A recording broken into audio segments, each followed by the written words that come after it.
Hello, everyone, and welcome back to the Chitheads podcast. My guest today is Jill Purce.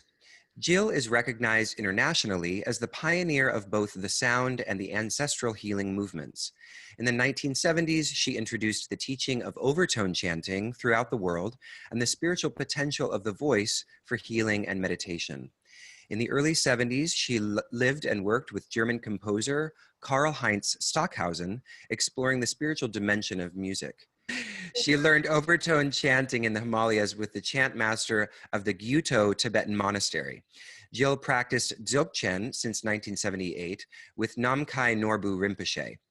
In the last 40 years, she pioneered her workshops, Healing Voice and Healing the Family and Ancestors, the latter a unique combination of family constellations, chant, and ceremony. Author of The Mystic Spiral, Journey of the Soul, her recordings include overtone chanting, meditations, and the healing voice. She lives in London with her husband, Rupert Sheldrake, who is also a guest on the podcast, and their two sons, musician Cosmo and ecologist Merlin. So with that, hello, Jill. Thank you so much for joining me today. Hello. So it's a real pleasure to have the opportunity to chat with you, especially having had a recent conversation, delightful conversation with Rupert, and so he so generously recommended you as well. So I'm very excited to talk to you today about some of the work that you've done around sound and a number of other things. But before we get into all of that, I'd love to hear a little bit about your own story and what led you to the work that you now do. Well, it's a long story, really. My mother was a concert pianist and my father was a surgeon. So I think that healing and sound were bred on the bone or bred in the bone from a very early stage. And then as a child, I was very influenced by the movement of water. And as I remember one particular instance, standing in Oxford, I was at a boarding school in Oxford, and watching the flows of water being resisted at a weir. And I realized that when you interrupt the flow of water, you have these independent eddies, which become like physical entities. So I became very interested in flow patterns and spirals in particular. And then later on, I took the spiral as a question of the universe. I realized that just by looking at the spiral as a record of growth in time, of movement and growth in time, that this made sense of so many different areas of investigation which normally were considered separate. And it meant that it was a kind of integrative process where you could understand everything in relation to everything else. So the kind of image or the symbol of the spiral was a way of sort of moving past this kind of paradigm of looking at the world that is splicing things up and splitting things off, that you might say is sort of characteristic of the Western kind of materialist model. Is that part of the inspiration behind your relationship with spirals in that way? Yes, I mean, I realized that you couldn't any longer look at the world in a compartmentalized way. You had to see it as a continuum. And I was very interested in the spiritual path. And so in almost all traditions, the spiral represents the journey of the soul.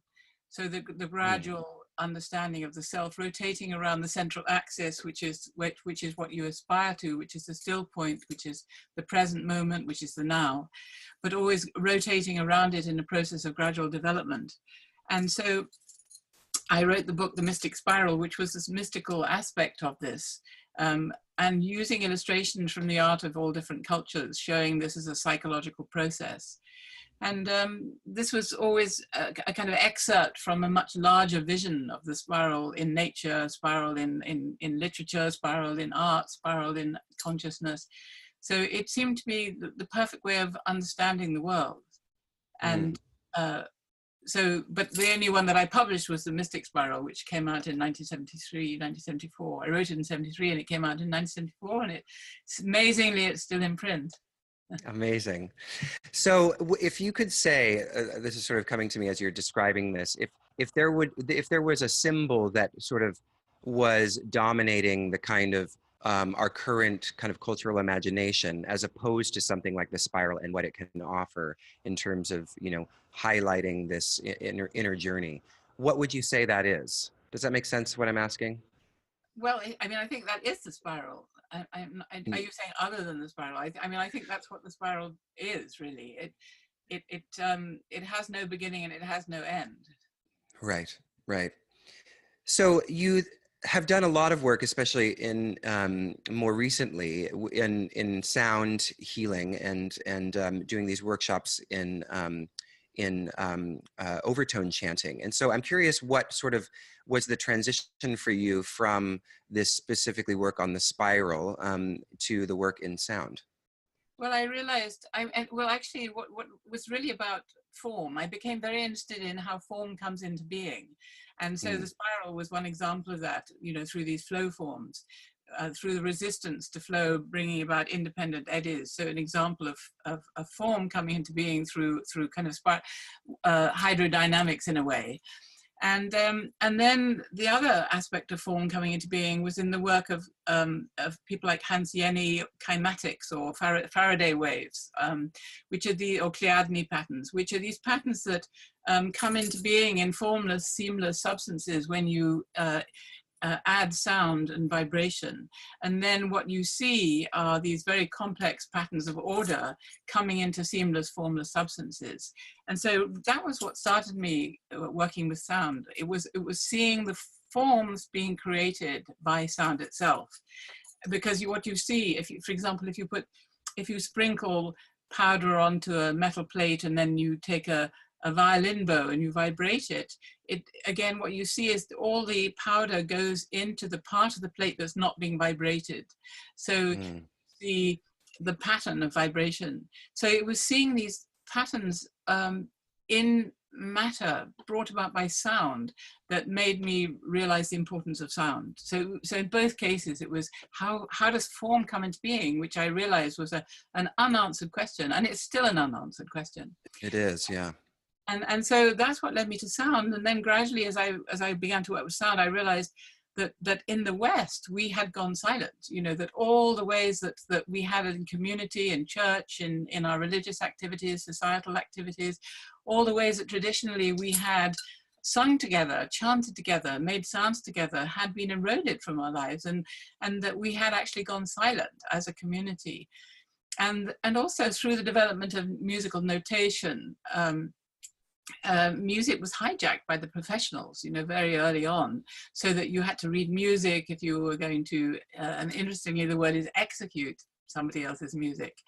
And Yeah. so I realized that all the ways that we had of becoming a community through chant had been eroded. And so what I wanted to do was reintroduce a way of chanting and singing together without having to sign up to some kind of spiritual path. So having spent many, many years studying in many spiritual paths, what I did was find the commonality. What were these principles behind using the voice as a meditative tool that I could then teach people to use, even if they were disaffected from being Jewish or Christian or Sufi or Muslim but just wanted to find, I suppose, what now is called spirituality without religion. You know, how could they develop their awareness through reclaiming their own voices and thus creating community.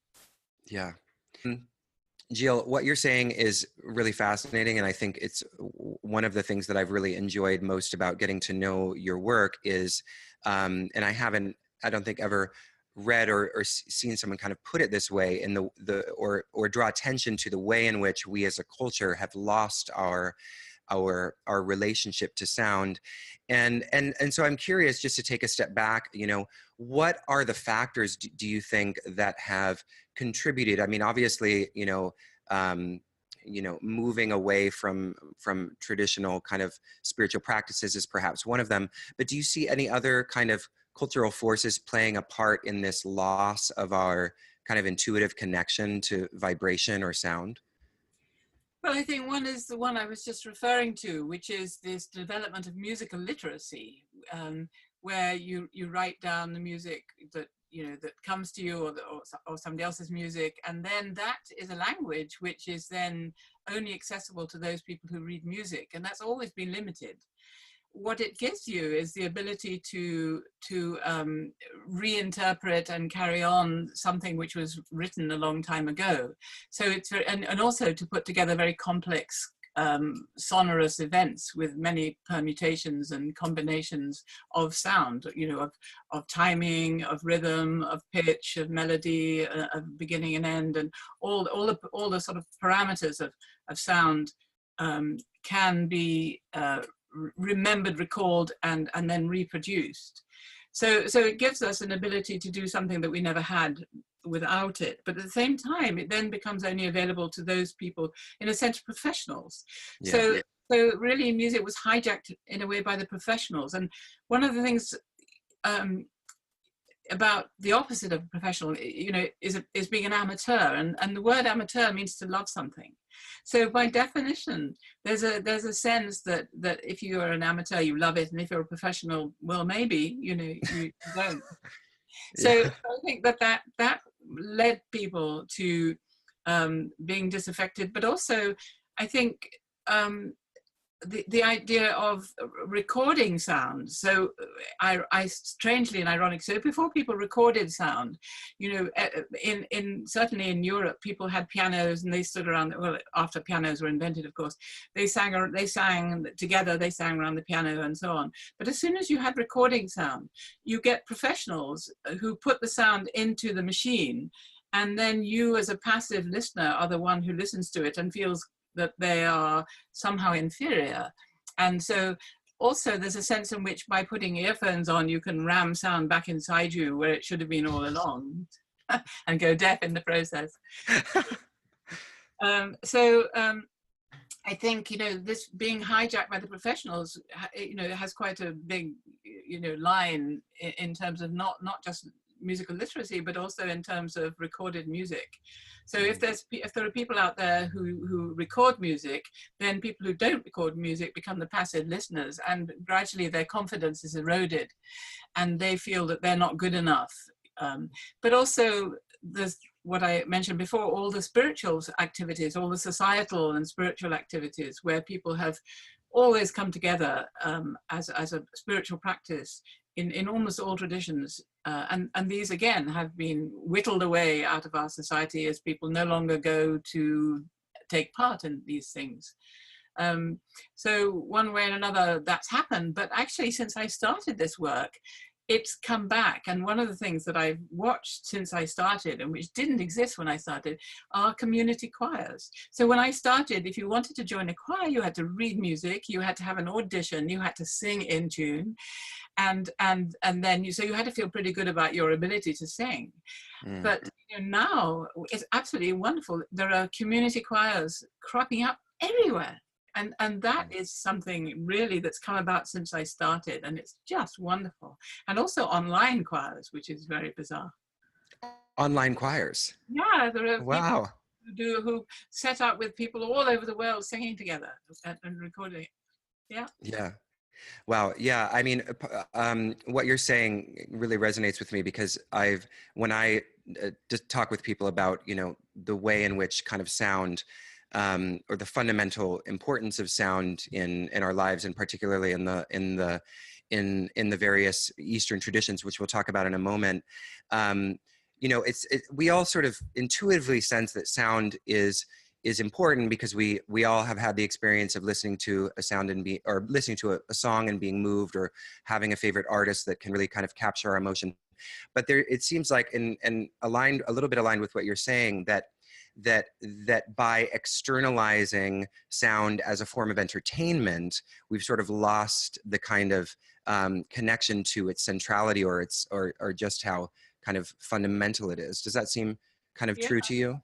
And I think it's not just in sound; it's in everything. It's in medicine, it's in healing. We think that people outside us in white coats know better than we do, and we've kind of relinquished all our responsibilities for everything to people who we think are in charge and who know what's happening, and who are actually in control. But what we're beginning to realize is that no one has the faintest idea what's happening. So all these people that we've given, over our responsibility to, no longer know what's happening. And so in a way, what's happened in the last few years is people have been reclaiming. It's a kind of reclamation. People are reclaiming their responsibility for their own health. They're reclaiming their voices. They're reclaiming everything. People are realizing that there's no one out there. If we can't do it, if they can't do it, we have to do it. And that's happening all over in every sphere, really. And it's about time. Yeah, absolutely. Well, and also, there's a particular thinker, maybe you're familiar with him. Well, not a thinker, he's a scientist named Stephen Porges, who's also done this really fascinating work about the way in which contemplative practices, tone the vagal nerve in a variety of ways. And so even in the kind of scientific literature, which in some sense has been kind of an obstacle to this sort of intuitive knowledge, even now there's, this seeming sort of at least scientific justification or rationale or explanation for why things like chanting and meditation and these other rituals are really so important. So I'm curious what you think. One of the things that happens actually is when you're chanting, and particularly, and we'll talk about this later, the overtone chanting, what's happening, and this relates to what you're saying, is there's an induction of order into the system. We're a vibratory system, and the more chaotic our emotions are, the more chaotic we are, the more disturbed are our vibrations. So when you do any kind of meditation, or particularly one involving chant, where you're actually using vibrations, then there is this induction of order into the system. And that's, what's needed in order for these kind of things to be developed, including our inner ability, our memory, our mind becoming more active and more alert, and all of these things become activated and sharpened by this induction of order. So I hear you saying that, obviously a symptom of not having these practices would be some kind of disorder. But in your experience, are there kind of specific sort of psychological, physiological symptoms that you see as being, I'm sure they all are, but ones that are more obviously connected to a lack of this kind of contemplative work? Well, yes, I think anxiety is the main one, because we live our lives being regretting what we forgot to do yesterday, and therefore dreading what we have to do tomorrow. And this cycle of regrets and dreads becomes all-encompassing, and until we are never in the present moment. We're always dreading what might happen tomorrow because of our failure of yesterday. So we're in this timeline which has no reality, whereas the only reality is the present moment. And so one of the things that sound enables us to do is to become completely in the present moment. And in the present moment, you can't be anxious about what might happen tomorrow. Mm-hmm. You can only be in the state of blissfulness in the present. And this is the core of every spiritual practice, is how, one way or another, to be in the present moment, to be here and to be now. And sound does this, and the voice particularly, because if you're making a sound, and then the key to that is that it's more important to listen to the sound you're making than to make the sound you're listening to. So if while you're making a sound, which clearly you can only do in the present, so you can only chant in the present. So if you're making a sound in the present and you're listening in the present to the sound that you're making in the present, then there's nothing of your mental agitation free to roam around in a state of anxiety of what might happen tomorrow, because you're completely absorbed in this circuit of attention on the present moment. And so for that reason, sound is in a way, being in a meditative state is a difficult thing to do, but doing it through sound in this way makes it almost easy. Yeah. It's never easy. Right. And and just to kind of continue on with what you're saying, it seems like there are many meditation practices that, or forms of meditation where it would be easy to slip into this kind of regret and, future orientation constantly, right? That's often the complaint of people who are meditating, like, I can't stop thinking about the things I have, did yesterday, or the plans I have for tomorrow. Whereas, what you're saying is chanting as a form of meditation it kind of it helps you to bypass that in a certain way and get you into that, into what often is described as that meditative state of pure presence. So how can chanting change your life? This was a question that came up on your website, and it's a very direct question. And obviously, we're already talking about it a little bit. But besides reducing anxiety and being more in the present, how can this kind of practice help? Well, I would question the word besides. I mean, I think that this is completely fundamental. To be in the there is nothing more fundamental than being in the present moment. I mean, the cause of all our anxieties is the fact of anticipating what might happen, because we're very clever at thinking of the worst possible things that could happen and then getting sick, because it's this anxiety about what might happen that makes us sick. So I think actually that this is the single most important thing. And then, of course, there is this induction of order in the system that I was talking about, whereas we are like everything, everything in the world is vibratory. It's the regularity and the periodicities of movement. And, the way of ordering those is by inducting order into that system. And you can feel it. If you stand next to somebody, if you're sort of in a normal state of agitation, and you stand next to somebody who's, let's say they've been in a 3-year retreat, meditating all day, all night, you can feel it. Your whole system sort of vibrates into stillness next to them. We entrain with anything, any vibratory system that we are proximus to, that we're near to. And so you actually go into a state of order in training with them.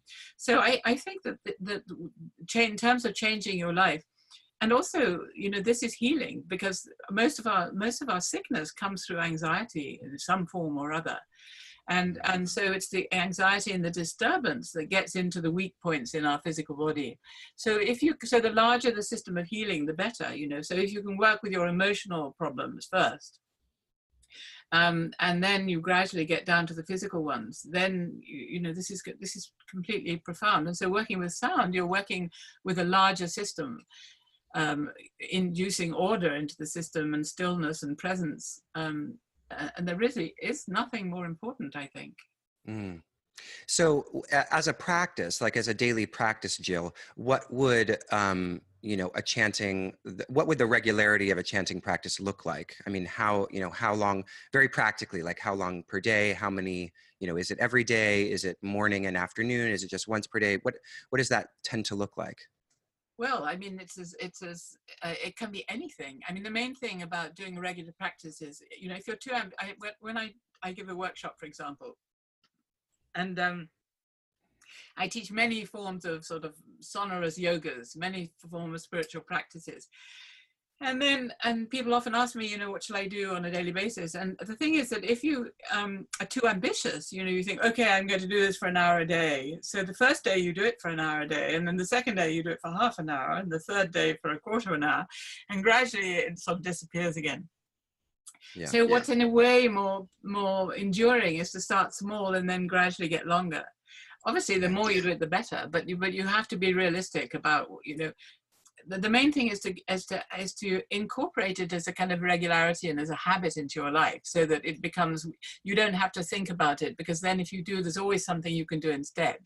You can always go down and have a cup of coffee, or onto the mail or emails, or any excuse not to do it. So the main thing is to establish it as a kind of regularity.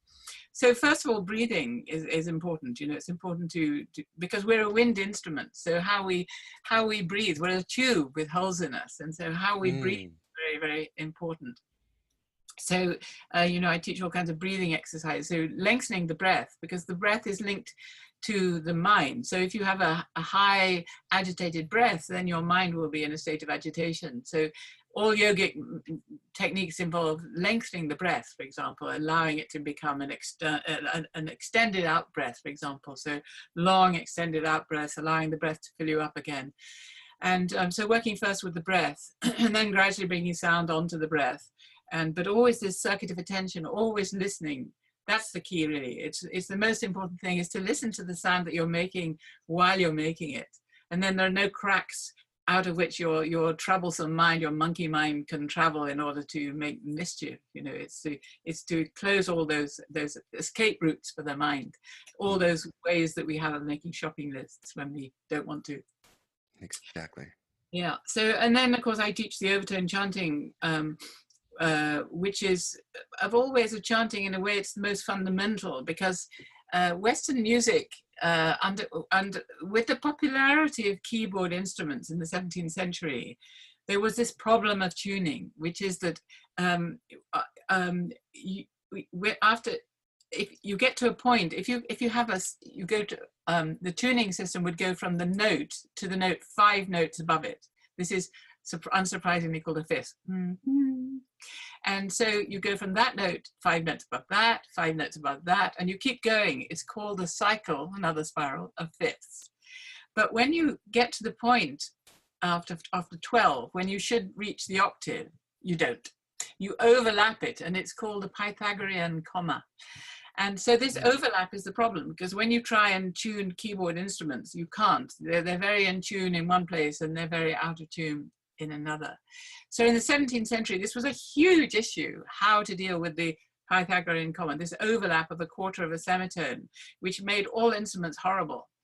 And so what happened was a great fudgery. So it's called the well-tempered clavier, the well-tempered piano, the well-tempered scale. So what happened was this quarter of a semitone was rammed back inside the octave, so that all the intervals in the octaves were made out of tune. So there's nothing in the octave anymore, which is in tune. So all music in the West is out of tune, including that piano I see behind you. It's probably it's electronic and tuned. Oh, it's really out of tune, not just in that way. Yeah. So Western music is out of tune, and of course, in the way that we export everything to all corners of the world, we export our music, we export our tuning system. So when you listen to music in the same way as we were talking earlier, you entrain with whatever you're listening to. So you entrain with music, and you're entraining with music which is out of tune. So there's one way which you can avoid this, and this is by what are called the overtone. So every note has a series of notes which are contained within the note. And when you allow them to be audible, allow them to be heard, then these notes, because they come about through resonance, you're not actually making them, you're allowing them to come to emerge. They are in tune. So this is a way of chanting where you are and can only be in tune. And so what you're doing is you're chanting on a single note, and you're amplifying the harmonics so that you hear them as a high flute-like sound floating above the fundamental. And this way you can be in tune. You can be sound in mind and body. You can be not cracked. You can be not highly strung. So, you know, is this the same as, I think I have heard this style of chanting before, and does it sometimes sound a little bit like, kind of like a didgeridoo that's coming from the, you know, the mouth? It sort of starts as like a low, like sonorous note, and then all of a sudden you hear these different aspects of it. So that obviously requires a certain technique, right? So how does one make that? Well, that's what I teach. I mean, you're actually, like, come to the workshop. yeah. It is like learning an instrument. You have to practice. And interesting, didgeridoo players, you know, in Arnhem Land, for example, of the didgeridoo actually do, as well as what they do is they blow freely down a tube, which creates the fundamental, which changes depending on the size of the tube, the length of the tube, the aperture of the tube. And then on top of it, they do all kinds of overtones, very sophisticated ones. So, I mean, I could demonstrate it. I have no idea how it would sound. Well, we can try it. Let's try it. Okay. I can't imagine it will work, but we can see.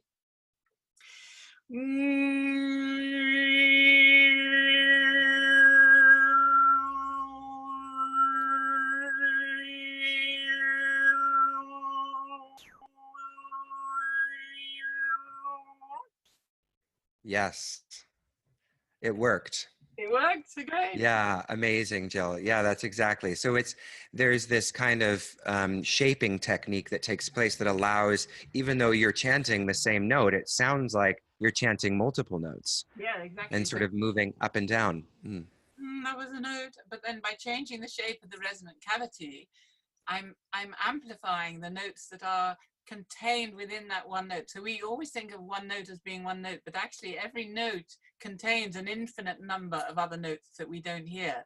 So what I'm doing is I'm selectively amplifying them so that they become audible, but they have no overtones themselves. So they sound like very clear bell-like sounds. People say it's the music of the spheres. And it's a very amazing sound. Yeah, it's incredible. So how did you come into contact with this particular practice? I mean, I know you were in the Tibetan tradition. Is that part of the Tibetan tradition, or did you encounter this in another way? I encountered it in two different ways. I encountered it through the Tibetans. So they have a slightly different way of doing it, which is not what I do. So I worked with the Gutta monks that you mentioned earlier. So I heard it in the late 60s when this sound became very intriguing in the West. They'd never heard it in the West before. And so the Gutta monks came to the West and demonstrated it. And then I went and studied with the chant master of the Gutta monks in the Himalayas. And then the other way that I worked with it was when I was living and working with Karl-Heinz Stockhausen in Germany, because in 1968 he wrote a piece called Stimmung, which means tuning or voice or mood, and which was for 6 singers singing one note, a B flat, but throwing vocal harmonics, allowing the overtones to be heard. So I had it in a way through these traditional techniques, through the lamas who had done it for centuries without really knowing why. And then Stockhausen, who had created music out of nothing. You know, he created music out of sine waves and bits of tape stuck together with sellotape, you know. So he created electronic music, and one of the parameters of music is the harmonic structure. So he then experimented with that vocally. So he created music out of nothing, and so I got it through both the traditional spiritual practice and also through the Western art music tradition in the form of Stockhausen and electronic music. And so I had these two streams, really. Yeah. Wow. So let me just go back to what you were saying about the keyboard, because I just want to clarify if I have this right. So that the notes that are contained within that one note that you're chanting in the overtone chanting can't be captured correctly by a keyboard instrument, because the keyboard instrument overshoots the harmonic range. I'm probably expressing that inaccurately, but is that essentially the idea? Well, so what happens? So it's not just a keyboard, because in music you need to play together with a keyboard. So Right. the whole of music was retuned, not just for a keyboard. So if you sing a cappella, if you sing with no accompaniment, or if you play a violin or anything without a fixed bridge, you can do anything you want. But where you have a keyboard where the notes are actually fixed, you know, if you press a key, you know, the dampers come off and certain keys resonate, so you can't modulate the sound. So because all music has to tune with that, the whole of music was retuned. So all the intervals within the octave, even the octaves, are not in tune. So the whole of music was made out of tune. And I call this a sort of Faustian bargain, because all music since Bach has been out of tune. And Bach celebrated this when he wrote the preludes and fugues for the well-tempered clavier. He played in every single key, which you couldn't do before. He showed how now, as a result of this tuning, you could play in every key. So all music since Bach would never have been possible without this retuning. Wow. So it's an incredible sort of bargain, Faustian bargain. You know, we'll make all our music out of tune, and look what we can do with it now. So none of this would have been possible without that. So it's a you know, it's a fudgery, it's a bargain, you know, and there's nothing you can do about it. Yeah. You have to live with it. Yeah, that's so interesting. So I want to kind of shift gears a little bit and ask you a question. You know, we were talking about how chanting can sort of change your life, but of course it's not just about, you know, it's not just an egoic, you know, self-centered thing. There's also a kind of reverberating effect that can take place, and in relation to other people, and perhaps socially, politically. And when you in your website, when I was doing a little bit of reading, I noticed someone asked you a question related to Rupert's theory of morphic resonance, which actually, ironically, I didn't ask about at all during our interview. I realized afterwards, managed to not talk to him about it. So I was just curious, actually, what morphic resonance. What's that? You're going to ask me about it instead. I'm going to ask you about it instead. Because I think, especially in relation to the work you do with sound, it seems like there's definitely some alignment there. So what is that morphic resonance, and how does, working with sound in this way relate to that theory, essentially? Well, it's very interesting, really, because both Rupert and I started with the question, how does form come into being, long before we met each other. That was, wow. Both of us, that was our question. So his theory of morphic resonance uses the resonance as a metaphor. So it's not really about sound. It's a metaphor of resonance. But how it comes very strongly into play in my work is through what I call the family and ancestral field. So this is another aspect of my work, which we could talk about. Yeah, I think this is a good segue. Yeah. So the work posits a family and ancestral field, which we're part of. And so what is very, very clear now is that descendants of earlier members of the family who are no longer living, who have undergone any kind of trauma, suffer themselves. And this has become known, this is actually the hot subject in the life sciences. It's called epigenetics. Yeah. And now this is interesting because one of the things that I did in the early 70s, I did a research fellowship with Maurice Wilkins, who with Watson and Crick got the Nobel Prize for discovering DNA. This is something I did at King's College. And at that time, so it was discovered in the late 50s, I think. I don't remember exactly when he got the Nobel Prize, maybe in the 60s. And so at that time, it was still kind of early days in DNA. And the idea then was that everything was inherited in our DNA. But now, interestingly, the hot subject is epigenetics. So how are things transmitted not in the DNA? And so all the materialistic scientists, so first of all, there's no question that this happened. So it's very clear, for example, that descendants of the people who were caught up in the Holocaust have physical changes, not just emotional and mental changes, but physical changes. And the descendants of people in Finland who were exiled during the war have a much higher degree of mental illness and also chemical changes.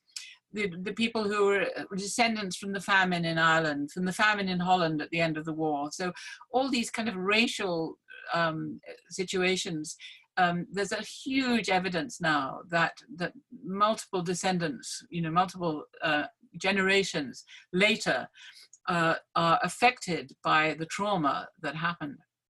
And then there's one very famous example of the inheritance of fear in mice, which was done in Atlanta about 5 years ago, where mice were, they were given an electric shock while smelling a completely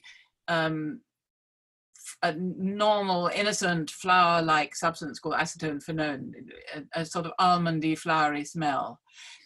And then they found that not just the children, but the grandchildren of the mice, when smelling this innocent smell, were totally freaked out and fearsome. So they found that the fear was inherited through the smell. So now now with nematode worms, they've found changes going down 15 generations.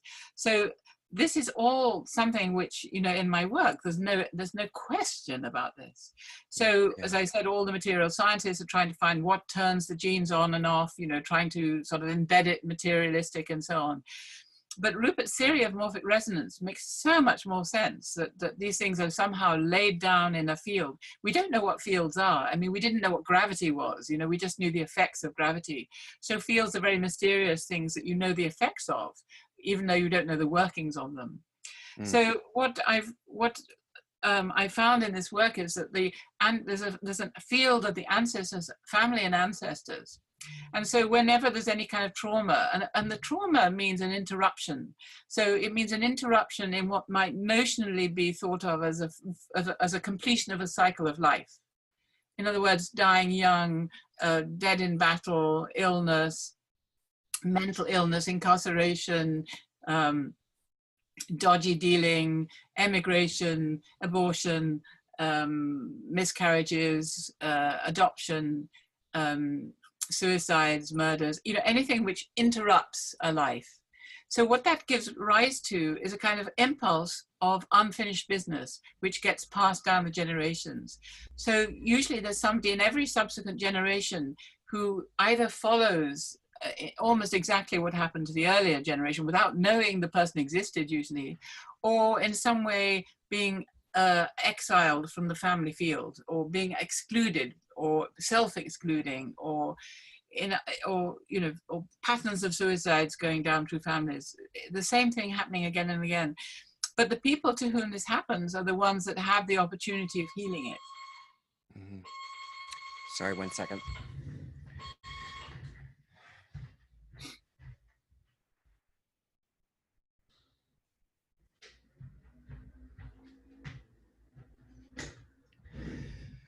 All right, sorry about that. Continue. So the interesting thing is that the people who suffer through these inherited traumas are also the ones that have the opportunity of healing it.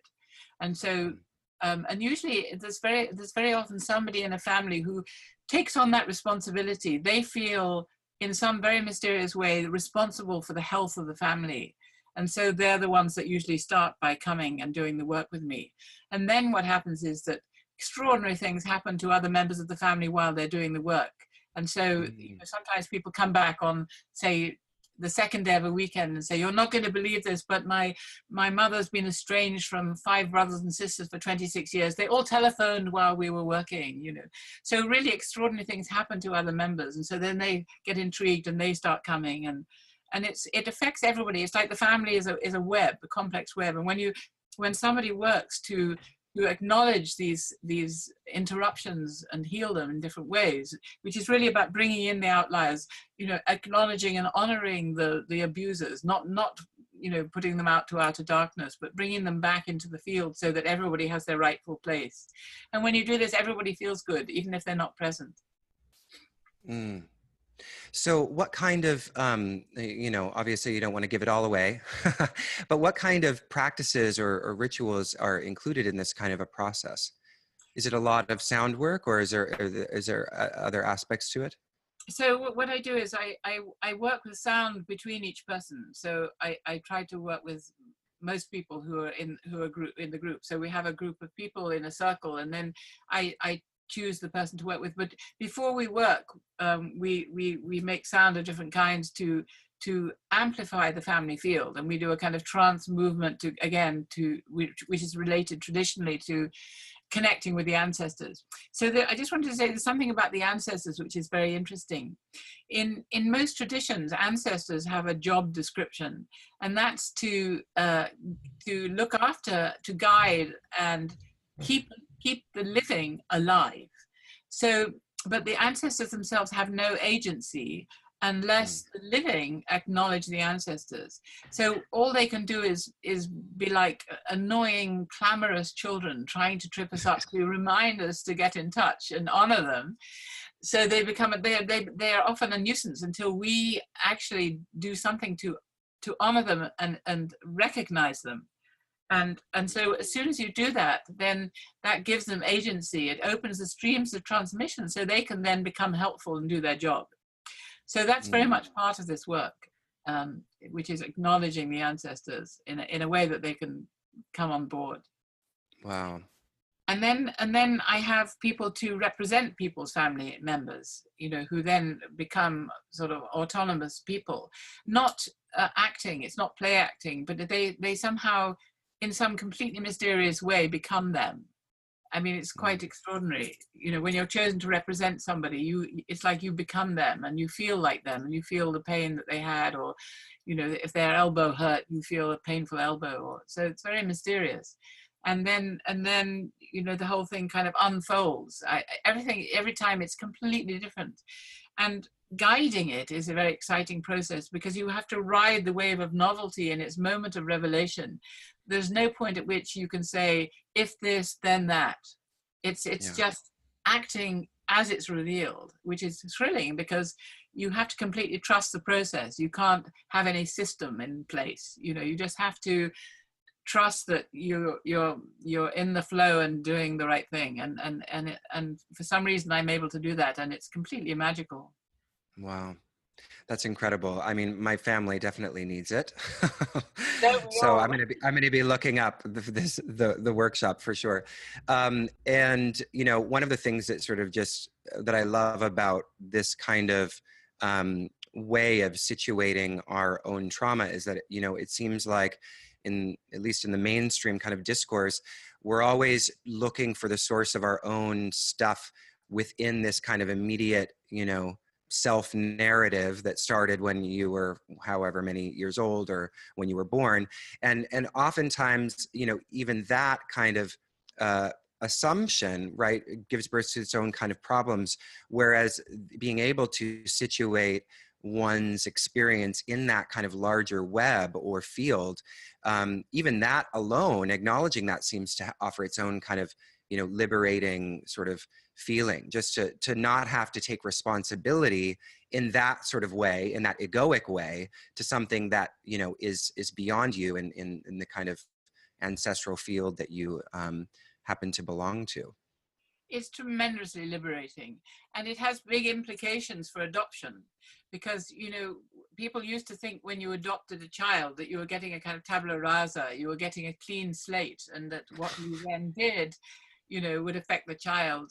But then people began to think, well, you know, what happened when the child was in the womb? So that gradually it was pushed back further to include the time, you know, of the person who is carrying the child and the traumas involved with that, for example. Yeah. But even now, you know, the implications of adoption are huge, because you are actually inheriting the entire family field going back generations. And so, yeah, that it has big implications in that respect as well. But yeah, it's very liberating. There's no question about it. Yeah. Wow. So is this the process that you use in the context of these ceremonies? Is this one that you've developed, you know, yourself according to your own, you know, education and intuition, or is it something that has been informed by more directly from certain lineage streams? Both. It's both those. So I've been working with so long with sound that you know, my use of sound has come through just years of experience. And then the work with the family field is something that's come down through the Gestalt tradition, through people like Virginia Satir, through play acting, you know, acting out family members. And then this became part of a movement which was made popular by somebody called Bert Hellinger, who's an elderly German ex-priest psychotherapist who popularized it and called it family constellations. And so, who I know very well, because he uses Rupert's theory to explain the family field. So we know him well, and he comes to visit when he's here. And he asked me to demonstrate the kind of work I was doing in Germany at a conference in the 90s. So it's a combination of all the sound work that I've ever done, the ceremonial work, because I think working ceremonially is really important for other reasons that we can go into, and this kind of Gestalt tradition, which comes through the Western tradition and through people like, you know, Virginia Satir, Bert Hellinger, and my work and others. But the way I do it is very different, you know, because I think it's very important to embed things in a much bigger spiritual dimension, whereas people like Bert, although is quite extraordinary, but for him it's not a spiritual activity, you know. So for me, we need all the help we can get, and so unless we embed it in something much bigger, we might as well Yeah. forget. Yeah. I mean, let's talk more about that. I mean, what's the problem with only keeping it, narrowly constrained to that sort of just psychotherapeutic lens? I mean, what are we losing when we sort of reduce it to that? Well, we're losing a much bigger understanding. That when you embed something in a spiritual reality, you're embedding it in a much vaster knowing, a kind of field of knowing, which is way beyond anything that we individually can have. But one of the reasons this work is so powerful is because if you compare it with talking therapy, for example, the problem there is that most of our problems are deeply rooted in our unconscious. And if you Yeah. undergo any kind of talking therapy, you can only talk on the level of consciousness. There's no way you can get below that.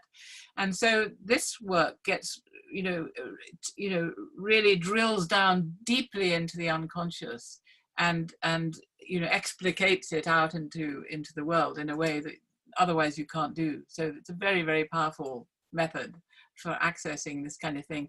So not only do you need to do that, but you also, by embedding it in a much bigger sense of knowing, then you're and certainly when I'm guiding it, I do that. I'm tuning into a much bigger reality. There's an ability to really get a bigger picture and have more help and assistance, and we need all the help we can get. Yeah, yeah, absolutely. So you touched on a moment ago about kind of the importance of that ceremony and working in a kind of ceremony setting, as opposed to something like maybe, just your individual, a meditation practice or whatever individual rituals you do.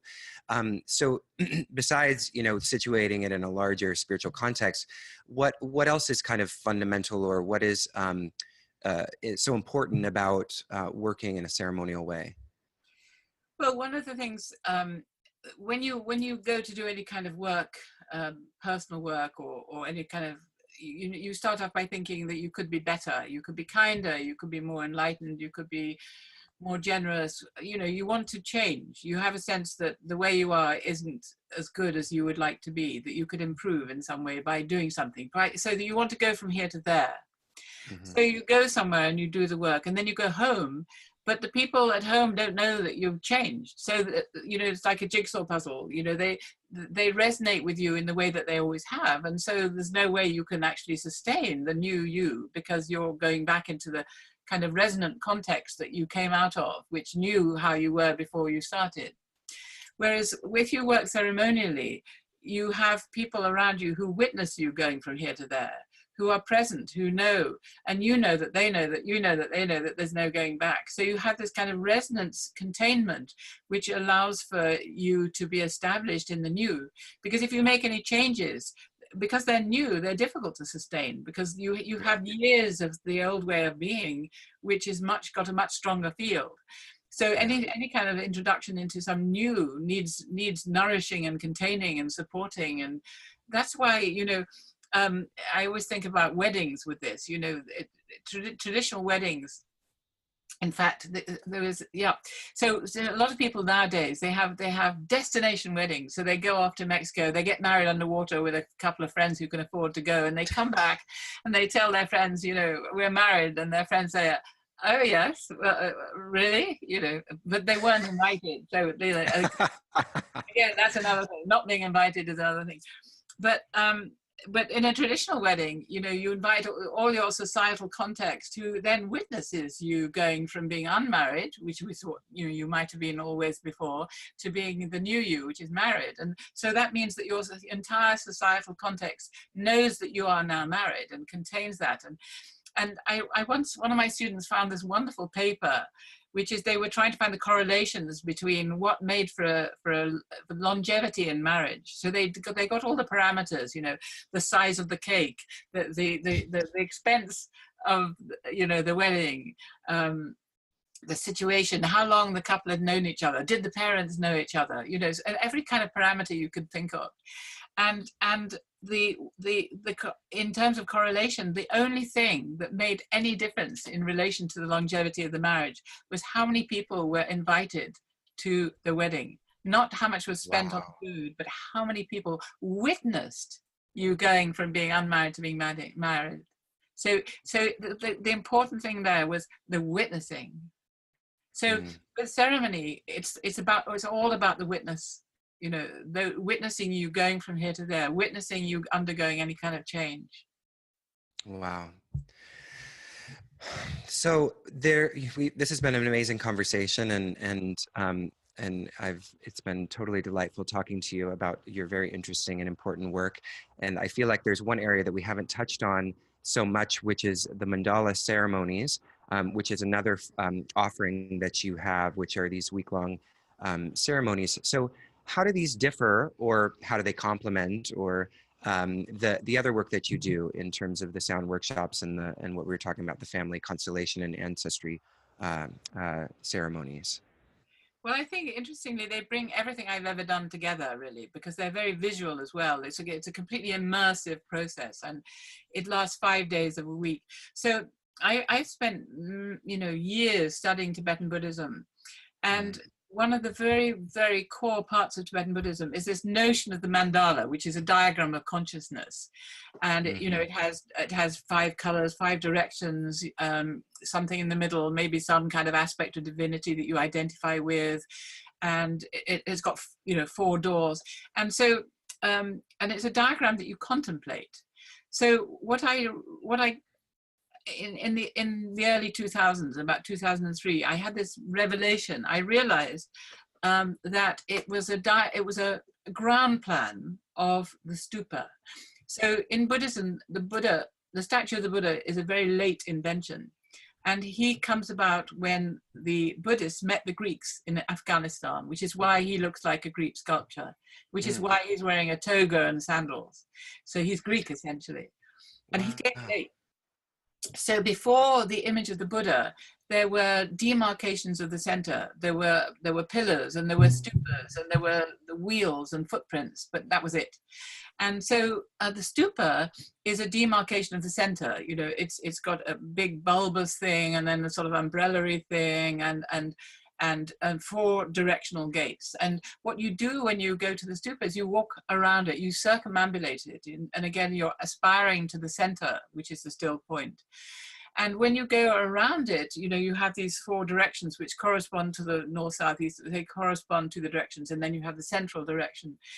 So what I realized was, having spent time in Bodhnakh in Kathmandu and seeing the ground plan, I realized that the diagram of the mandala is actually a ground plan of the stupa. And so it's a rotational journey, and it's a rotational journey to the center through the directions. And so the mandala is a very complex diagram. It has all kinds of different aspects. There are many, many mandalas, and they often have a different aspect of divinity in the center. And it's essentially a spiral journey into the center. And the 4 directions, which have 4 different colors, or 5 directions, 5 colors, correspond to what are known as the afflictive emotions. The word is klesha, there's no real translation. So if it's thought of as afflictive emotions, that's one translation, which are not deeply embedded in the psyche, but they're patterns of reaction. So for example, in the East, which is blue, which is anger, so each of these afflictive emotions has its flip side, which is the wisdom, which you come to when you transform it. So anger, the flip side of anger, is mirror-like wisdom. So if you see things as they are in a mirror, there's nothing to react to. You have no hopes, no fears, no disappointments. You don't react with anger because it isn't as you wanted it to be. You see things in a mirror, mirror-like, everything is as it is. So there's no reaction. So each of these directions have these afflictive emotions and their corresponding wisdoms. This is all built into the understanding of the mandala. It's very, very complex. It's a completely extraordinary understanding of the nature of consciousness. And then there's no self in Buddhism. That's the delusion. There are these aggregates or skandhas, which are sort of groups heaps, and so it embodies all these different aspects. So anyway, what I realized was that it was really a journey, and so I wrote the journey of the soul, the spiral journey of the soul, you know, and here it was. So so it involves my whole idea of the journey of the soul, the development through soul. Then I was a painter originally, so colors, you know, all the directional colors, so we become completely immersed in the colors of the direction. And then sound, because it's continuous. We chant continuously. We have a half-hour cycle of practice, which is related to the aspect of enlightenment that we're working with, which we repeat continuously for 5 days. And we go through, so we progress. We start in one place and we end up in that place 5 days later, but everything's different. So there's every half hour, the whole mandala turns, everybody moves on, like it clicks around. And then we have a psychological component where the one that I'm about to work on now at the end of April is related to Green Tara, who's an aspect of enlightenment in Tibetan Buddhism. And so the psychological component is working with our aspirations. What do we want to be? What do we want to have? What do we want in relationships? And what do we want to do in the world?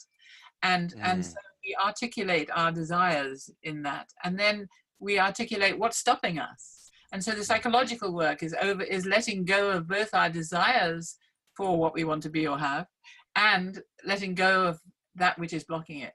Because if we let go of desire, then, you know, only then can really it be realized. So anyway, it's a very, very intense and very magical.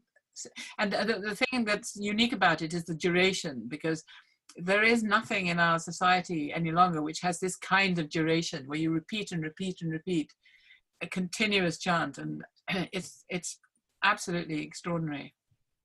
Yeah, and it's like the I Ching, you know, you have these incredible permutations where you find yourself working opposite another person with a certain kind of, you're reflecting their aspiration or their psychological components, and it's very hard to describe. Yeah, but it sounds utterly beautiful. And I love your point that you're making about the repetition, because I feel like, you know, it's sort of, you know, our disposition in this culture is sort of like, oh, well, I've done that, now I'm moving on to the next thing. I've done that and moving on to the next thing. There isn't this sense of like what arises when we repeat a mantra or a chant, or, you know, what takes place in the kind of container of that repetition. So that's really beautiful. So Jill, this has been so wonderful. I'm wondering if before we close, I'm going to ask you a little bit about things coming up so you can share with the audience. But is there anything else related to your work or the topics we've been exploring today that you'd like to talk about before we call it a day? Well, I think we've roamed around far and wide. I think that's yes, fine. we have. Awesome. Okay, well, so I'd obviously. like to people to my website, obviously, because there's a lot of information there. And there is. So that's healingvoice.com is the website, or my name, but Healing Voice is easier to spell and remember. Healingvoice.com. Yeah, healingvoice.com. I've been exploring it myself before we had our interview, and it's a wonderful resource. There's lots of articles and information about what's coming up for Jill. But Jill, what are the next? I know you have something very close to where I grew up in. Well, I believe it's British Columbia. Is that correct? Yes. So I have I think it's the 27th. I just checked the dates. I think it's the 27th of. I just need to check. Let's see. 27th of 26th of July to the 31st.